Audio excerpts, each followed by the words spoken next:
O siya, bago lahat ako nga pala si Potpot. At ito nga pala yung araw nakikita ko ng 4K.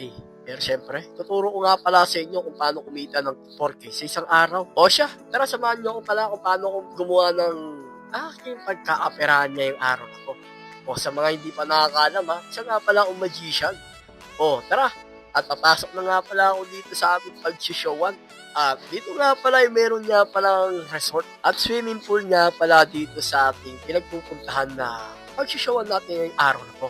Siyempre, ito nga pala yung ginagawa nila bago kami mag-umpisa.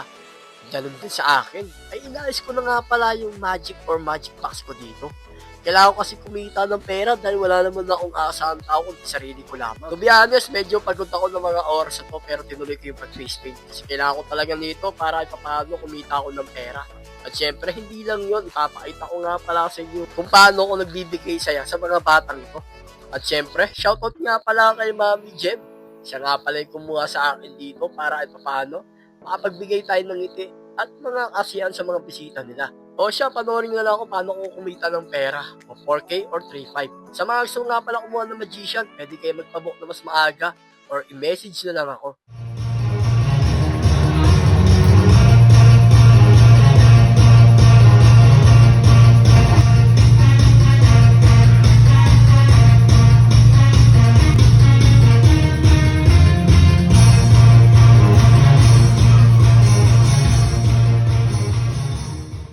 So yun nga pala yung diskarte ko para kahit paano magkaroon ako ng ipon sa buhay. Sa mga hindi nakakalam ay talagang pinagtatrabaho ko to na solo ko lang. Hindi kasi talaga ako umasa sa mga magulang at sa mga kapatid ko. Kaya naman sa mga kaibigan natin dyan, matutunan tayong tumayo at huwag maging tamad. Kasi kung magiging tamad tayo, malamang sa malamang, wala tayong mapupuntahan sa buhay. Kaya sa mga hindi nakakalam ay tumatayo na ako sa sarili kong paa. Hindi kasi talaga ako pwedeng umasa sa ibang tao o dumikit sa mga tumutulong-tulong din sa akin. Kasi kailangan ko talaga matuto para kahit papaano. Matutunan ko sa buhay yung mag-isa para kahit papaano. Pag nagkapamilya na ako, ready na ako para sa buhay ko. At sa magiging mga anak ko at saka sa aking magiging asawa. O siya, hanggang dito na lang nga pala ang aking kwento. O sa mga gusto nga pala kumuha ng magician or clown, pwede kayo mag-message sa akin.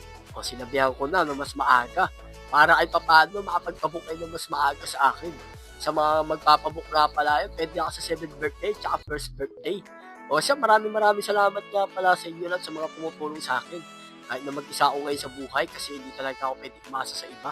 O paano, hanggang dito na lang ang kwento. Ako nga pala si Potpot. Hanggang sa muli. Paalam!